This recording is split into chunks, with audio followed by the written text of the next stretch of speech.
There is an invisible force silently destroying the potential of millions of people every day. It doesn't strike with chaos. It seeps in quietly, like a slow poison. It burns through ambition, tears apart self-worth, and rewrites your identity before you even notice. Do you ever wonder why you hesitate when opportunity knocks? Why you downplay your strengths, second-guess your every move, or feel exhausted before you even begin? It's not bad luck. It's not fate. It's a war inside your own mind, a war against yourself. And the most dangerous part? You've been trained to believe that voice of doubt is the truth. But what if it's not? What if you've been living under the control of a false narrative, one whispered by fear and kept alive through repetition? The Stoics warned that the greatest harm we suffer is not from others, but from the lies we tell ourselves. So ask yourself this: how many battles have you already lost? Not because you were weak, but because you obeyed a voice that never deserved your loyalty. This isn't just about motivation, it's about reclaiming authorship of your own life. And if you're ready to challenge the inner script that's been quietly sabotaging your future, stay with me, because what you're about to learn could be the beginning of everything changing. If that strikes something in you, consider subscribing as a step toward living deliberately, thinking clearly, and rising above the noise. This space is your refuge for reason, clarity, and growth. Welcome to the path. It always starts small. One bad day, one mistake, one comment that hits just a little too hard. You're not good at this. You always mess things up. You're not cut out for it. At first, it's just a moment, a flicker of self-doubt. But the mind remembers. The words echo quietly at first, then louder each time a new challenge arises. And before you know it, they become a part of you. They follow you, not as thoughts to be questioned, but as truths to be obeyed. You find yourself hesitating, not because the task is beyond you, but because some quiet voice within has already declared defeat. This voice doesn't scream, it doesn't argue, it whispers, softly and convincingly, and the most dangerous thing about it is that it sounds exactly like you. What begins as a passing thought hardens into belief, and belief, left unchallenged, becomes law. It governs how you show up in the world. It tells you what's possible for someone like you. It builds a ceiling above your head, not made of reality, but of repetition. You stop dreaming out loud because that voice mocks your ambition. You shrink your choices because that voice reminds you of every time you fell short. And slowly, silently, you start shaping your life not around your potential, but around your fears. It's not a conscious decision. No one wakes up and chooses to sabotage themselves. But when you stop questioning that voice, you start living by its rules. And what makes this all so dangerous is how familiar it feels. These inner doubts don't come with flashing signs that say, false belief. They wear the face of realism, of maturity, of caution. You convince yourself that you're just being practical, that you're not one of those people who lives in a fantasy, but deep down you feel it. That quiet discomfort, that knowing sense that you're not where you could be, not because you've tried and failed, but because you never let yourself try fully. It's not failure that haunts people. It's the slow erosion of belief, the dull ache of unlived days, of choices avoided, of paths never walked. And all of it begins with a whisper you never challenged. The Stoics warned us about this. They taught that nothing should be accepted without scrutiny, that we must constantly test our impressions against reason and truth. Marcus Aurelius said, "The soul becomes dyed with the color of its thoughts." What color have your thoughts been painting you with? And have you ever stopped to ask whether they were yours to begin with? Because so many of those inner critics, the ones that say you're not smart enough, strong enough, or worthy enough, weren't born in you. They were planted in school, in childhood, in rejection, in comparison. And now they echo in your own voice, making them harder to detect, harder to confront.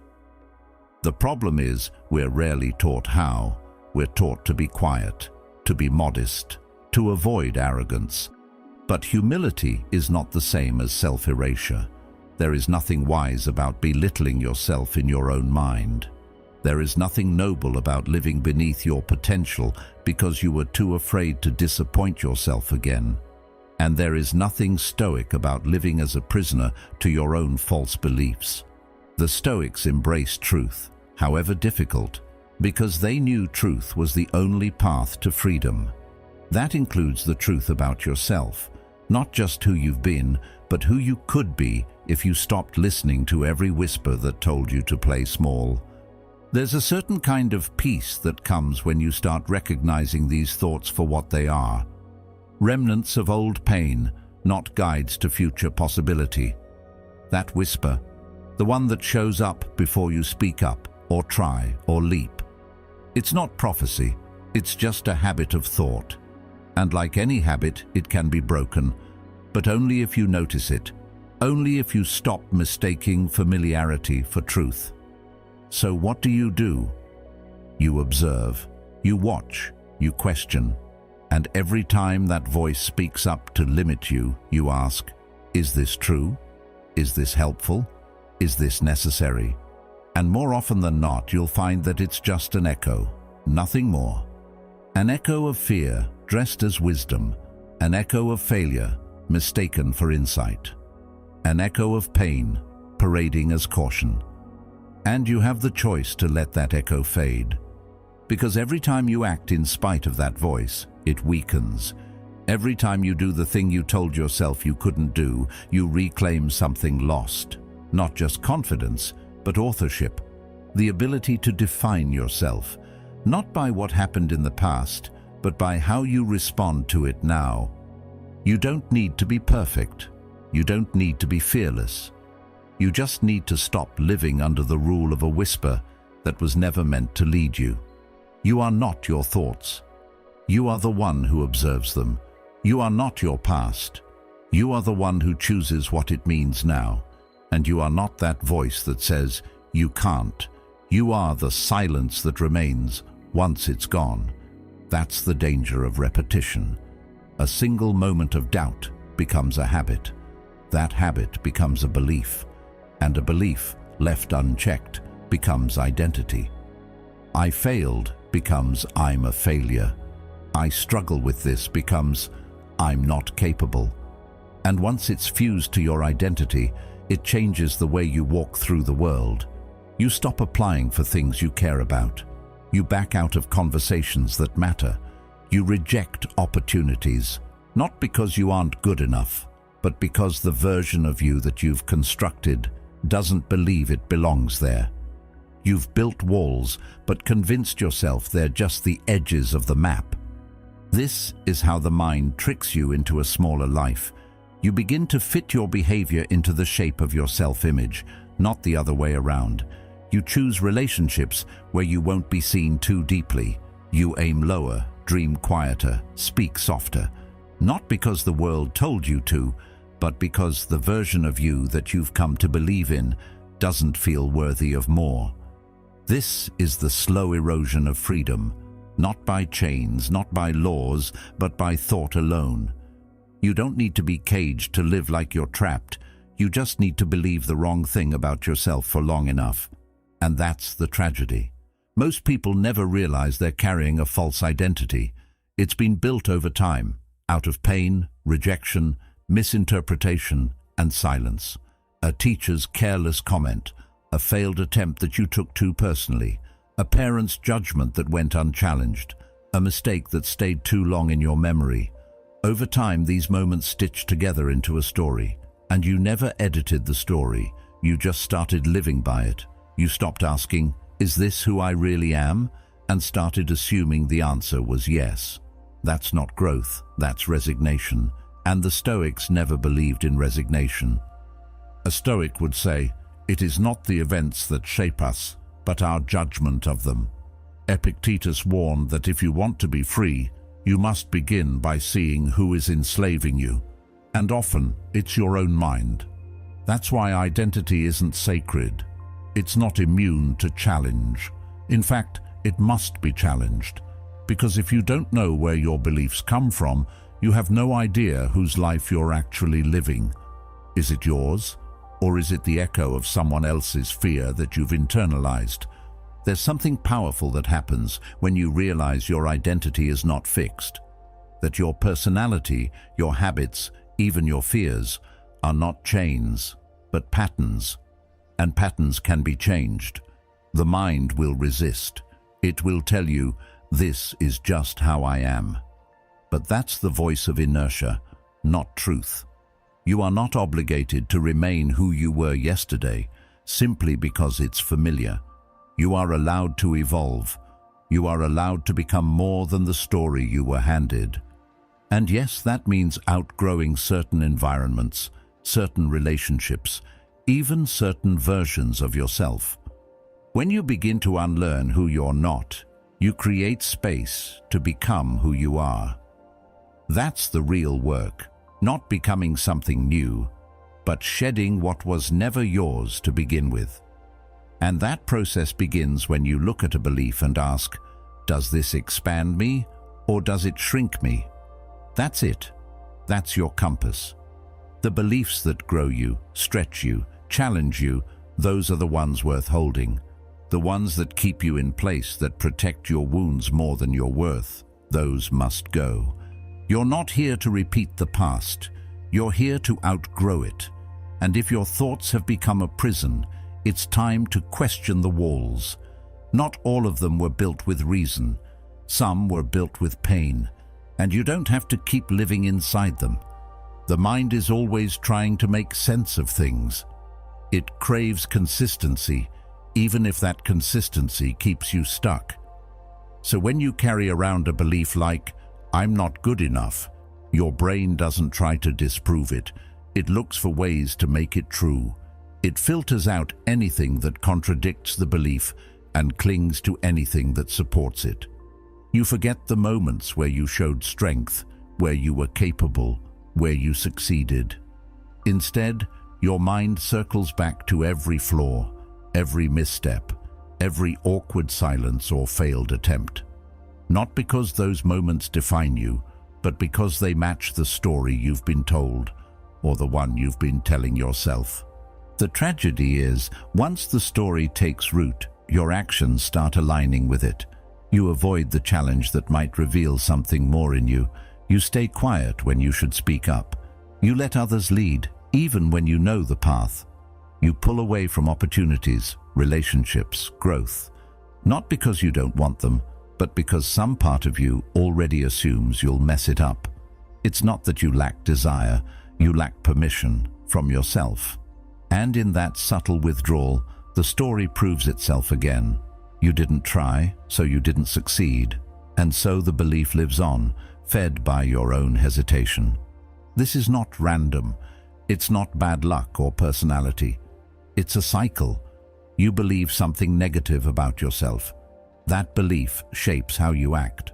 Your actions lead to results, or a lack of them, that reinforce the original belief. And then the cycle spins again, a loop so smooth and familiar that it begins to feel like truth. But it's not truth. It's programming, not written by fate, but by repetition. And the worst part is, you may not even know it's happening. You just feel tired, frustrated, stuck, as if no matter what you do, something invisible holds you back. And that invisible thing is you, your unchallenged narrative. The Stoics understood this trap well. They taught that pain itself is not the problem. It's the meaning we attach to it. A mistake doesn't hurt us because of the error. It hurts because of what we think that error says about who we are. Failure doesn't destroy us. It's our shame around failure that does. We collapse not because of the world, but because of how we interpret the world. Seneca once wrote, "We are more often frightened than hurt." and we suffer more in imagination than in reality. And in this cycle of self-sabotage, the suffering is mostly imagined, but the consequences are very real. What makes the loop so powerful is that it doesn't shout, it whispers. It shows up in everyday decisions. You get a good opportunity, but your mind reminds you of the last time you blew it. You hesitate, you pass. You tell yourself, maybe next time, but next time never comes. Not because the world doesn't offer it, but because you don't allow yourself to take it. Even when you succeed, the cycle finds a way to twist the narrative. You say it was luck. You downplay the win. You shift credit away from yourself. Why? Because deep down, the belief hasn't changed. And until the belief shifts, nothing else really can. There's no villain here but misunderstanding. You're not weak. You're conditioned. You're not broken. You're repeating. And the first step out of the loop isn't doing something drastic. It's noticing, watching the pattern unfold in real time and asking, is this really who I am or just who I've believed myself to be? That question alone can shake the foundation of the cycle, because what the cycle fears most is awareness. The moment you see it, it loses power. Not all at once, but enough for you to make a new choice. Identity plays a role too. The belief feeds the behavior, but the behavior also reinforces who you think you are. If you see yourself as someone who always gives up, then giving up feels normal, even safe. If you believe you always overthink, then overthinking becomes your default, even if it hurts. These identities aren't fixed, they're practiced. Every time you act from them, you strengthen them. But every time you act against them, you loosen their grip. Rebuilding doesn't mean pretending. It doesn't mean shouting affirmations over your doubts. It means choosing a different response when the cycle kicks in. It means taking a breath instead of reacting, saying yes even when you're scared, staying 1 second longer in the uncomfortable space where growth happens. The belief won't vanish instantly, but it will weaken with every choice that contradicts it. You break the cycle not by force, but by awareness and gentle defiance. In the end, the real cost of self-sabotage isn't just missed opportunities. It's the quiet erosion of self-respect. It's the gnawing sense that you're betraying something inside you, something deeper, stronger, more honest. And that pain, over time, becomes unbearable. Not because you're failing, but because you know you're playing small in a life that keeps calling you to rise. And even if you ignore it, the call doesn't go away. It just gets quieter, until one day you forget what it ever felt like to trust yourself fully. But the truth is still there, waiting, beneath the noise, beneath the repetition, beneath the story. And the moment you're ready to stop proving the old belief right is the moment you begin proving something else instead. Not with perfection, not with certainty, but with one new decision at a time. What you whisper to yourself in silence doesn't stay trapped in thought. It moves. It spreads like a signal sent across your entire system. A single sentence like, "I can't do this," doesn't stay in the mind as a harmless idea. It travels into the body. It sinks into the breath, the shoulders, the stomach, the spine. Suddenly, your breathing grows shallow. Your muscles tighten. Your posture closes in. Your heart races. Not because of what's happening in the outside world, but because of the narrative you've been repeating in the privacy of your own head. The body, unaware of whether a threat is real or imagined, prepares for survival. And in doing so, it quietly shuts down the parts of you that could have performed, created, or connected. You don't lose because you aren't capable. You lose because your mind has trained your body to believe the loss is inevitable. We rarely see how much damage is done before we even act, before the speech, before the decision, before the risk. The damage begins with perception, with a conditioned fear masquerading as truth. And because it feels so familiar, because you've heard it so many times, you don't resist it, you obey it. The voice inside says, "This is too much," and the body prepares for collapse. And that moment, the one where your knees lock, your voice falters, your focus slips, it's not weakness. It's the physical result of a story you've rehearsed far too well. A story not grounded in reality, but in repetition. The lie doesn't need to be dramatic to be effective. It just needs to be constant. This is the hidden weight that so many people carry. They think they're broken because they freeze under pressure, because their body betrays them when it matters most. But the betrayal didn't start in the body. It started in thought.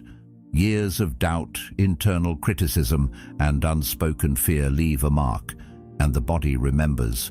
Not in words, but in tension, in resistance, in hesitation. That's why progress often feels blocked, not by external forces, but by internal reactions. You try to move forward, but something invisible pulls you back. Not because you aren't ready, but because your nervous system still believes it's in danger. The Stoics understood this intimately. They didn't seek control over the world. They sought control over their response to it, because they knew that when the mind is calm, the body follows, and when the mind is in chaos, the body cannot perform. Seneca once said, "We suffer more in imagination than in reality," and that suffering leaks into our biology. When you anticipate failure, when you imagine embarrassment, when you brace for disappointment, your body shifts into defense mode. And in defense mode, creativity shuts down, memory falters, confidence disappears. You're not accessing your potential because your body believes it's under threat, and it only knows what your mind tells it. And the mind has been talking for a long time. It's been writing a script. Every moment of self-doubt. Every time you said, "I'm not ready," or "I'm not like them," or "this never goes right for me," it took notes. And now, before you even step into a challenge, the script plays on its own. Your body listens, your actions follow, and you live out the same pattern again and again, not realizing the pattern began in silence. Your body is not your enemy. It's your mirror. It reflects back what you believe, deeply, often unconsciously, about yourself. And if those beliefs are soaked in doubt, then your body will respond accordingly. But if the mind can harm the body, it can also help it. If the mind can weaken, it can also strengthen. The Stoics trained their perception because they knew that fear distorts not just the mind, but the way we move through life. A calm mind doesn't mean the absence of fear. It means clarity despite fear, presence despite uncertainty, and that presence is what opens the door to your real capacity. Because here's the truth, you're not failing because you're incapable. You're failing because you've taught your body how to fail, not on purpose, not maliciously, but through repetition, through internal dialogue, through emotional memories that were never healed. And every time you reinforce the idea that this is just how I am, you lock that training in deeper. You become the coach and the critic, the author and the prisoner, all at once. But training can be undone, not in a single moment, but choice by choice. The next time you feel your body react with fear, pause. Ask yourself, what thought preceded this? What belief is fueling this tension? It might not be loud, it might not even sound like fear, it might sound like logic. But if it's preparing you to fail before you've even tried, it's a lie. And lies, once seen clearly, begin to lose their grip. Marcus Aurelius wrote, "You have power over your mind, not outside events. Realize this, and you will find strength." That strength is already in you, beneath the tension, beneath the habits, beneath the noise. And the more you speak to your body with truth, the more it will begin to believe you again. Not the fear, not the conditioning, but you, the one behind it all, the one who's finally ready to show up, not in survival, but in self-command.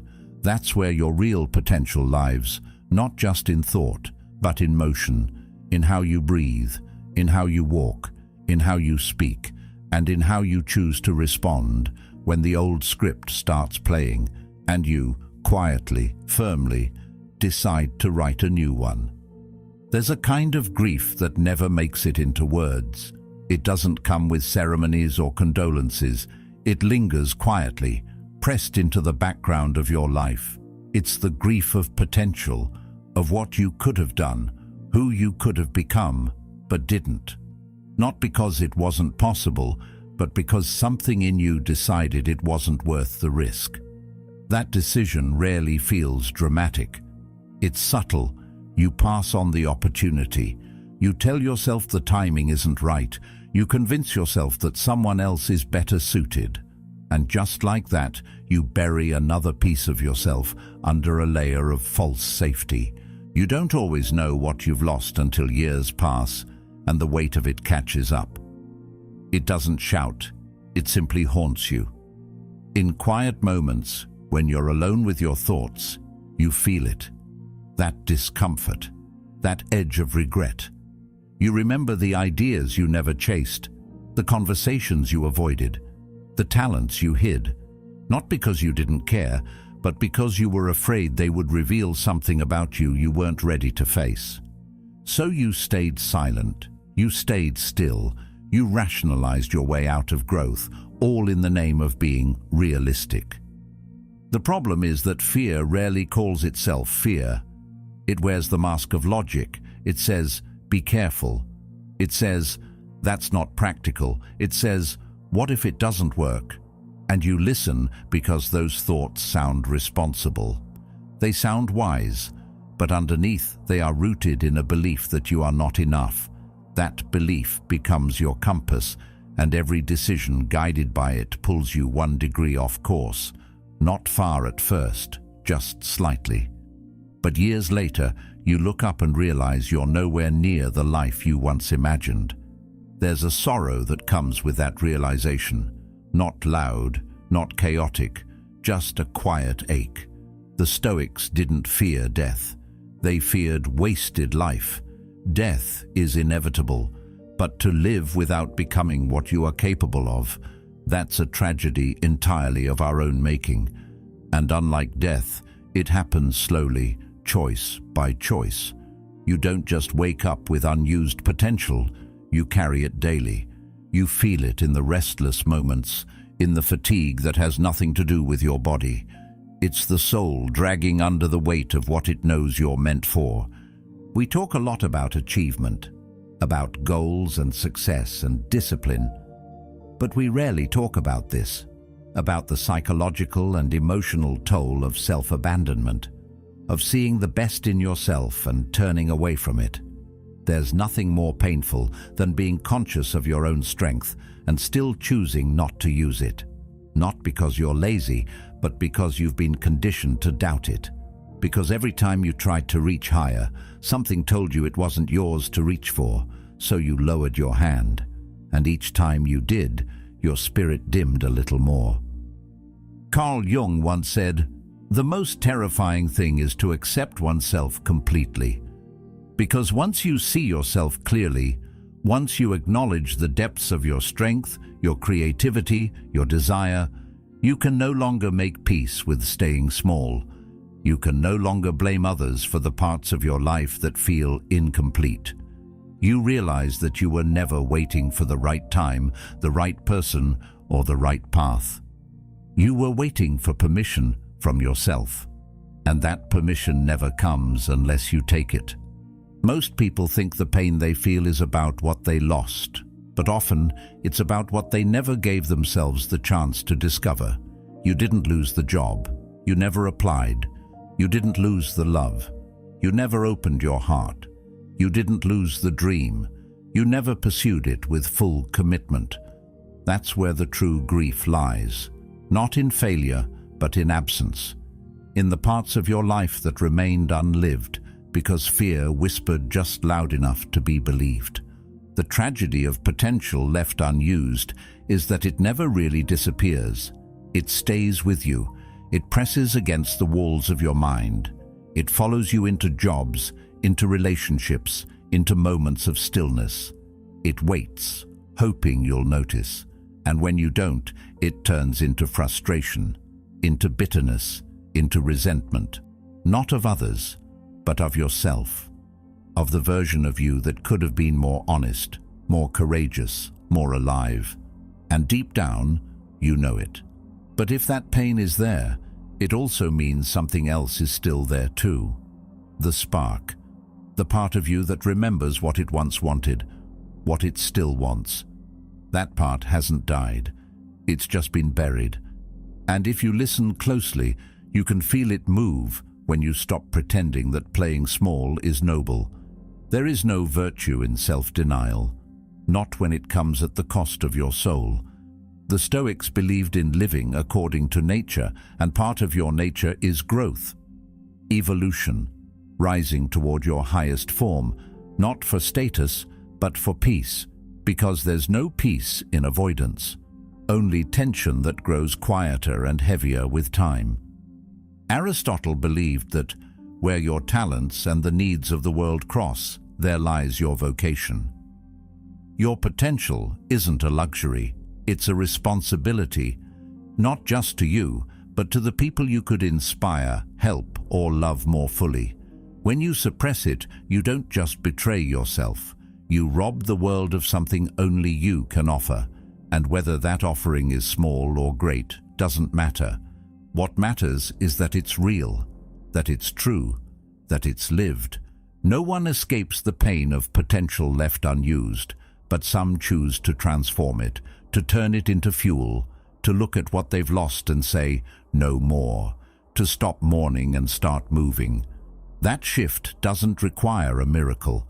It doesn't require perfection. It only requires that you stop treating your dreams like fragile things. They are not.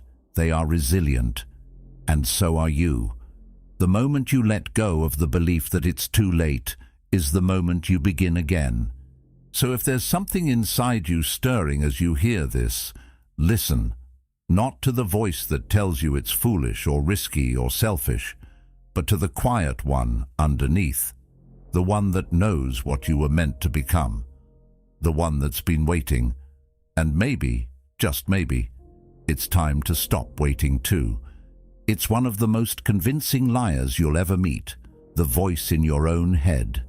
It sounds like you. It uses your vocabulary, your tone, your memories. It speaks with authority, like it knows something you don't. It doesn't scream. It doesn't even argue. It simply states, "You're not ready. That's not for you. You'll mess it up again." And you believe it. Not because it makes sense, but because it's been there for so long that you've stopped questioning it. It became familiar, and familiarity can be mistaken for truth when no one teaches you how to separate the two. That voice isn't your enemy in disguise. It's your past pretending to be your protector. It was built piece by piece from experiences that hurt, from rejection that you never processed, from mistakes you blamed yourself too harshly for. It grew from comments you took to heart at an age when you didn't know how to filter what deserved to stay. It learned your fears, studied your wounds, memorized your weakest moments, and now it shows up at the worst times, pretending to be your guide. But it's not guiding you forward. It's keeping you small, keeping you safe, keeping you stuck. The real tragedy is that no one told you that you could challenge it. No one said you had the right to talk back to that voice, that you could look it in the eye and say, based on what? Or ask, is this truth or just fear wearing a mask? That inner critic doesn't thrive because it's powerful. It thrives because it goes unchallenged. You let it narrate your life, you let it define what's possible, and the story it tells is always the same. You're not enough. Not now, not yet, maybe not ever, but the Stoics would tell you otherwise. They questioned everything, every impression, every judgment, every thought that passed through the mind. They understood that the mind, if left unchecked, would build false realities. Marcus Aurelius once wrote, "The soul becomes dyed with the color of its thoughts." So if your thoughts are soaked in criticism and fear, what color do you think your life will become? It's not your circumstances that limit you, it's the voice interpreting them. The inner critic isn't objective.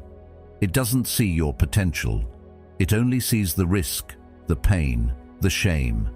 And if you let it, it will make you believe that's all there is. This voice doesn't age with you. It doesn't evolve. It just repeats. It's the same voice that doubted you at 15, now dressing itself up as logic in your 30s. It's outdated programming still running the show. And the longer you obey it, the deeper it writes itself into your identity. It convinces you that fear is wisdom, that hesitation is maturity, that settling is peace. But fear isn't always a warning. Sometimes it's just a shadow left over from a time you didn't yet know your strength. And hesitation isn't always caution. It's often the residue of a moment where you learned to doubt yourself too deeply and too soon. The way out isn't loud. It doesn't require shouting affirmations or pretending you don't hear the voice at all. It begins quietly, with awareness, with catching the voice in the act and naming it. That sentence you just heard, was it true or just familiar? Did it come from a place of strength or did it echo something that once broke you? And once you ask those questions, something shifts. The voice may still be there, but it starts to lose its grip. You stop mistaking it for authority. You stop handing it the pen. Because as long as it holds the pen, the story of your life will stay the same. It'll follow the same arc: missed chances, quiet frustration, unexplored potential. And none of that will be because you weren't capable. It will be because the narrator in your mind convinced you not to try. But you can take that pen back. You don't have to wait until the voice disappears. It probably never will. But you can write in its presence. You can move forward with it whispering, because the goal was never to silence fear. The goal was to stop letting fear speak on your behalf. Carl Jung said, "Until you make the unconscious conscious, it will direct your life and you will call it fate." And that's what the inner critic does. It directs from the shadows. It inserts its judgments so smoothly into your thinking that you begin to believe your limits are just reality. But they're not. They're boundaries placed by a part of you that was trying to keep you safe, but no longer knows how to let you grow. You're allowed to outgrow the voices that shaped you. You're allowed to update your mind. You don't owe loyalty to the part of yourself that only learned how to shrink. You owe it to the part that's been waiting to expand. That part that feels energized when you imagine something more. The one that sees risk not as threat, but as possibility. It's quieter, softer, and often drowned out, but it's there. And every time you question the critic, that part grows louder. Every time you move forward despite the fear, it gets stronger. That's how you shift the balance, not by forcing the critic to leave, but by refusing to let it be in charge anymore. There's no shame in having that voice. Everyone has it, but the difference between those who live small and those who rise isn't whether the voice exists. It's who they choose to listen to. And that's a choice you make in small, almost invisible moments. When you hit send on something you were scared to share. When you speak up when your voice shakes. When you try even though part of you still doubts. Those moments may not feel heroic, but they are, because they're you, taking the story back. And you don't need to do it all at once. Just one sentence at a time. One choice that says, "I see the fear, but I'm not letting it drive." One moment where you trust the deeper voice inside, the one that knows what you're capable of, even if you haven't fully seen it yet. That's the voice you build your life around. the one that doesn't demand perfection, only courage, only honesty, only the willingness to stop letting your past speak louder than your present. This is your mind, your story, your authority, and no critic, no matter how familiar, deserves to keep writing it for you. It doesn't begin with a war. It doesn't require force, shouting, or silencing the voice inside your head. The first step to reclaiming your narrative is simply this: watching, just noticing, paying attention to when the voice appears, what it says, and what pulls it forward. Maybe it's when you're about to try something new. Maybe it shows up right after you've failed. Maybe it whispers most loudly when you're close to something that actually matters to you. The pattern reveals everything, not just what you fear, but how your fear disguises itself as reason. That's what you begin with, not reaction, but observation, not a fight, but awareness. Because most people are too quick to believe the voice or too desperate to silence it. But when you simply observe it without immediately reacting, something incredible happens. It loses power. You realize that just because it's loud doesn't mean it's true, and just because it feels familiar doesn't mean it's wise. Some of those phrases have been with you for years. You've rehearsed them, repeated them, lived by them. But that doesn't mean they're right. That doesn't mean they belong in the story you're writing now. So, you start small. You catch a phrase like, "I'm not good at this," and you change it, not with delusion, but with honesty. "I'm still learning." You replace, "I always screw this up," with, "I'm figuring it out." You stop labeling yourself like a finished product and start describing yourself like a work in progress, because that's what you are. And there's power in admitting it, not as an excuse, but as a way to reclaim authorship. These shifts may seem insignificant, like changing a single line in a long book. But that's how stories are rewritten, one sentence at a time. Language shapes identity. The words you use about yourself either trap you in limitation or open space for growth. When you say, "I'm a mess," your brain stops looking for solutions. But when you say, "I'm overwhelmed right now and I'm working through it," you create room. You create momentum. And more than anything, you create agency. That's the quiet revolution of changing your internal dialogue. It puts the pen back in your hand. It turns you from the passive audience of your own life into the active author. The Stoics believed that while you cannot control external events, you can control how you interpret them and how you respond.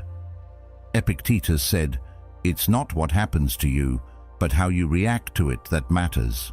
That includes how you react to yourself. When you catch the voice saying, "You're failing," you don't have to argue or collapse. You can say, "Maybe I'm struggling today, but that doesn't mean the story ends here." That one shift keeps you moving. It keeps the door open. And the truth is, most of what you need isn't certainty, it's space. Space to grow, to try again, to evolve without shame. Carl Jung believed that the process of individuation, the path to becoming who you truly are, requires confronting the parts of yourself you've hidden, feared, or misunderstood. And that includes your inner voice. Not to destroy it, but to question it, to learn where it came from, who it sounds like, what it protects you from. Because sometimes, the voice that keeps you small was formed during moments when smallness felt safe. It was a survival mechanism, a way to cope. But survival isn't the goal anymore. Now, it's about wholeness. And that means reclaiming the parts of yourself that you abandoned when you were trying to stay safe. The journey back to self-authorship doesn't happen all at once. It happens in those ordinary, invisible moments.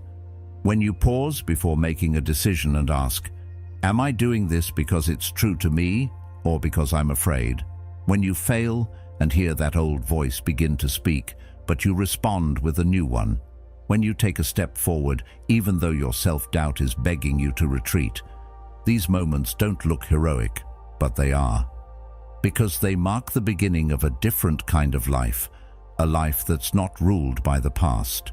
Time isn't just lost in distraction, it's lost when you live a life that isn't yours because you let someone else's voice narrate it.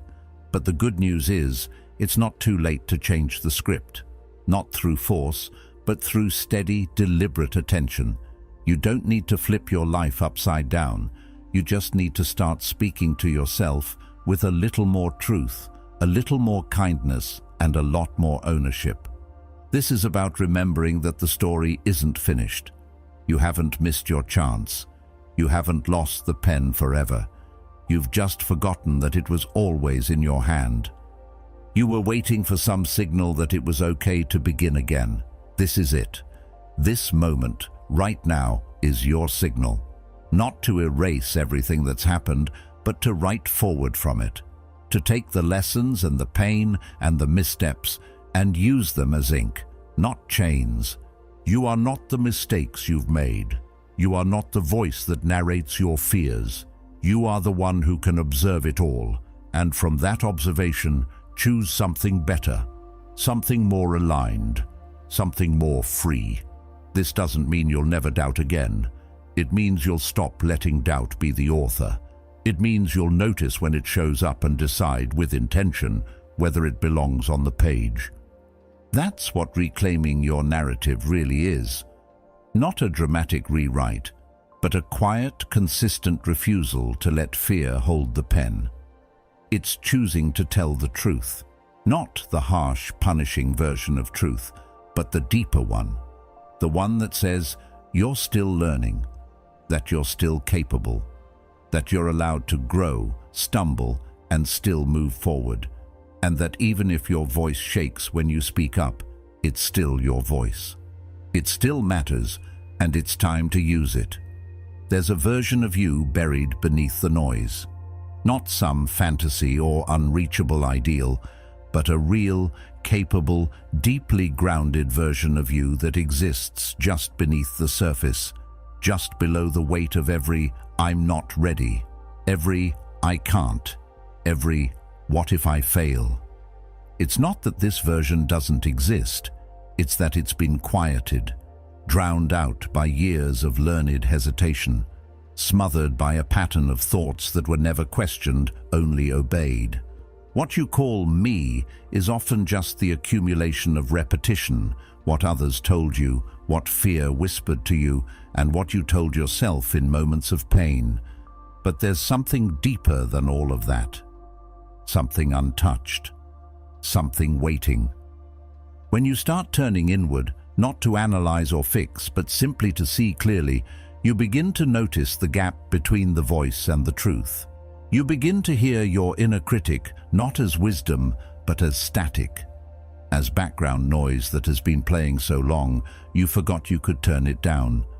And in that space, something awakens. Not all at once, not like a fire, but like a steady pulse. You stop obeying the thought that tells you you're not enough. You stop retreating at the first sign of discomfort. You pause, you breathe, you observe. And from that stillness, a different kind of strength starts to emerge. This strength doesn't come from proving yourself. It doesn't roar, it doesn't need to. It's quiet and deliberate. It's the kind of strength that moves differently, not to impress, but to express, not to perform, but to show up fully. And as you begin to act from this place, you notice that the world doesn't shift first. You do. The fear is still there, but it's not steering. The voice of doubt still speaks, but it no longer defines the outcome. You begin to realize that the power you thought you lacked wasn't missing. It was buried beneath obedience to a story that was never really yours. Carl Jung once said, "Who looks outside dreams. Who looks inside awakes." And awakening doesn't mean becoming someone new. It means reclaiming what you've ignored. The creativity that went unused, the confidence that was dismissed, the courage that showed up in glimpses but was quickly covered over by the mind's demand for certainty. This isn't about reinventing yourself. It's about returning to what was always there, what was simply waiting for you to listen more deeply than you ever have before. There is nothing wrong with fear. There is nothing weak about doubt, but there is something tragic about mistaking them for truth. When you do that, you give them power they were never meant to hold. You live in their shadow. You shrink your voice. You turn away from the very life that would have helped you grow. But once you stop assuming the inner voice is the final authority, once you test it, question it, sit with it instead of running from it, you begin to sense a shift. You recognize that much of what you avoided wasn't because you weren't capable, but because you had never seen what was beneath the fear, and what was beneath it was you. The Stoics believed we suffer more in imagination than in reality. Most of the pain that holds us back doesn't come from the world. It comes from within. It's imagined failure, imagined judgment, imagined collapse. But the body still reacts. The mind still obeys. And so you live as though the threat is real, even when it's not. But just as the imagination can create suffering, it can also unlock freedom. When you begin to imagine what might happen if you trusted yourself, if you acted in alignment with your deeper self, not your conditioned one, that's when possibility becomes real again. You begin to walk differently, not because the path has changed, but because you have. You're no longer looking for proof that you're allowed to begin. You begin, and that becomes the proof. You take the step, and then the voice shows up. But this time, you don't retreat. You keep walking. Because you've learned something essential. Courage doesn't mean silence in your head. It means action, even when the noise is still there. Even when the old story tries to remind you of who you were. Seneca said, "It is not that we have a short time to live, but that we waste much of it." And most of that waste happens in the in-between, in the time between the impulse to act and the decision to doubt it. That small space where you hear the idea, feel the pull, sense the truth, and then overthink it until it dies. But you can reclaim that space. You can shorten the distance between your knowing and your action. That's what it means to live from your deeper self. You don't wait for the noise to disappear. You move anyway. And with each step you take in defiance of the old voice, that voice gets quieter. Not because it vanishes, but because it loses authority. It becomes what it always was. Just a thought, not a law, not a prophecy, just a thought. And you are no longer bound by it. You get to respond with something new, something that says, "I hear you, but I'm choosing this anyway." And in that choice, your power returns, not as something given, but as something remembered. So if you feel like the life you want is out of reach, ask yourself this: is it really far away, or is it just buried under all the noise you've mistaken for truth? Because maybe the dream hasn't changed. Maybe you haven't even changed. Maybe you've just been distracted. And maybe now is the time to listen more closely, not to the critic, but to the part of you that's been waiting, patiently, silently, powerfully. You don't need a new life. You just need to return to the one that was yours before fear took the pen. And if you do that, if you show up, not as a perfect version of yourself, but as a present one, you'll see that the power you thought you were missing was always within reach. Not in the absence of fear, but in the refusal to let it lead. Not in becoming someone else, but in finally stepping into who you've always been. You were never the voice that doubted you. You were the quiet strength beneath it, waiting to be remembered. Your story isn't over, and the next chapter begins the moment you choose to write it yourself. If this spoke to something inside you, there's more waiting. Watch one of the suggested videos now and keep walking this path of clarity, strength, and self-mastery. Thank you.